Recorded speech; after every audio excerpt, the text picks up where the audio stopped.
Where have you been? Unaware of your little stunt, the men I entrusted you with stood and waited for you to appear amongst a sea of students and faculty members outside the school gates. Did you know that your bodyguards pissed their trousers when they figured that you are no longer within school premises? They spent a good amount of time scouring the entire grounds to no avail. Their tails were tucked in between their legs when they returned back in this manner, without you in tow. Knowing that they would face my wrath head on because of your absence. They are currently nursing their badly beaten faces as we speak. I hope their slightly battered state reminds you of how valuable you mean to me. If you see them a bit rough tomorrow, covered with gauzes and bandages, do not blame yourself. They are on my payroll, and were strictly instructed to keep an eye on you at all times, and they were ineffective at doing so.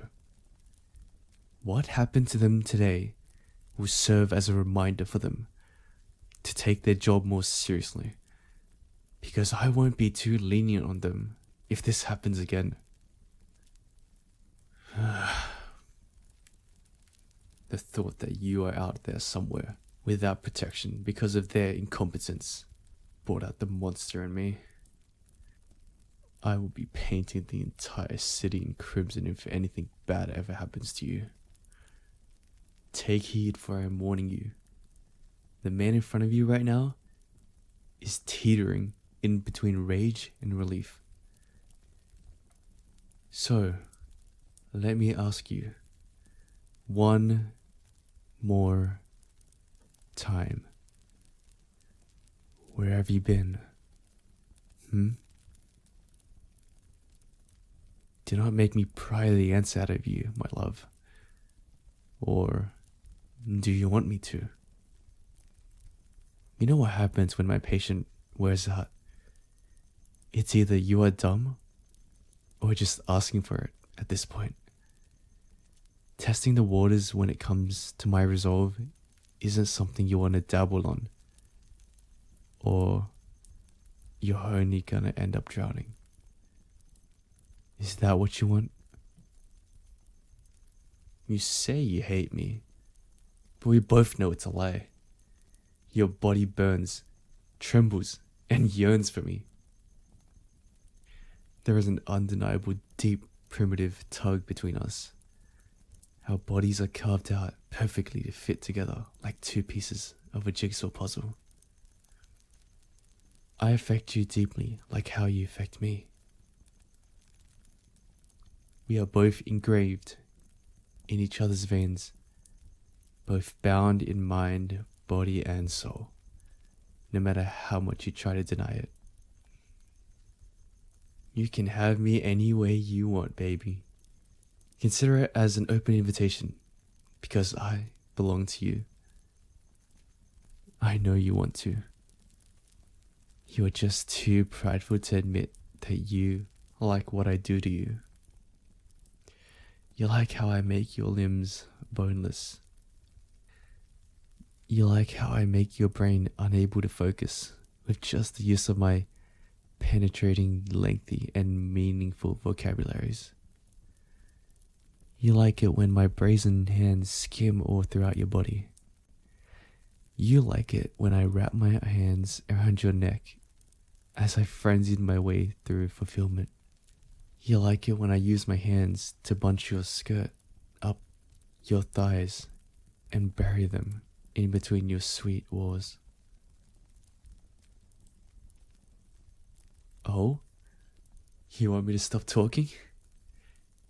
I barely even started, and yet here you are, already writhing beneath my presence. Did my litany of enticements excite you? You want to explain yourself? Okay then, humor me with your excuses. I will hear them out, but just so you know, regardless of the presented circumstances, your punishment still awaits.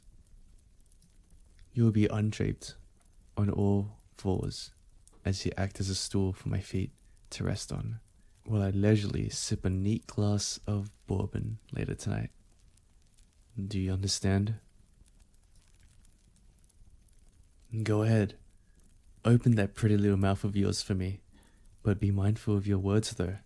If I hear something I don't like, you'll end up on your knees, and I'll send your words right back down your throat until you gag.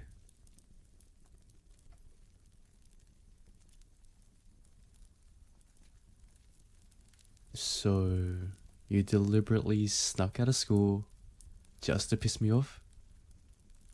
Now, why is that? Never mind. I know why. You enjoy the punishments I give you. Guess I have tainted you to the point of no return, my little prude. I should be ashamed of myself, but rather, I feel accomplished and euphoric. It brings me so much joy knowing that only I could evoke such hunger out of you. Tell me, who owns you? That's right, I do. I own every curve, every plane, and every dip on your body. I own every ragged, rapid, shallow breath that you make whenever we are molded intimately against each other. I am messed up in the head for saying such things, but when it comes to you, my reasoning tumbles into oblivion. This reckless, savage lust takes over, and it even terrifies me. Don't look at me like that. You know it turns me on. Your stares beckons me like a siren song. It makes me want to breach your every defense with urgency and hear you purring beneath my touch as I probe in slow and repetitive rhythm. But for now, I refuse to fall to such beguilement. You acted like a petulant child just to rile me up. Cute, but also utterly stupid on your behalf. You risked yourself by being out in the open and unprotected. This disobedience of yours is not something I could turn a blind eye to. Listen, kidnapping and holding you against your will for almost a year is not something I am proud of, nor regret at the same time. I am not your typical knight in shining armor. My actions in saving you from your abusive, dysfunctional family were barbaric and questionable at first. We started out on the wrong foot. We have this love-hate relationship towards each other. But our shared number of kisses spoke of things left unsaid and holds promises for the future. The Mafia may not be the typical family that you want, but in this family, we love, respect, obey, and most importantly, protect each other. My family is your new family now. I know, you know, and accept this fact already. You're just feigning that you hate your new life because you enjoy it. When I grace both of your cheeks with my warm, calloused hands until they are raw and tender whenever you act out, your wildness brews beneath your gentleness, and I get all the credits for wrestling it out of you. We've made a good amount of headway during this conversation tonight. And that's it. For now, you are dismissed. Be a good girl and go upstairs. I want you in our room at the count of 10. 1, 2, 3, 4, 5, 6, 7, 8, 9, 10.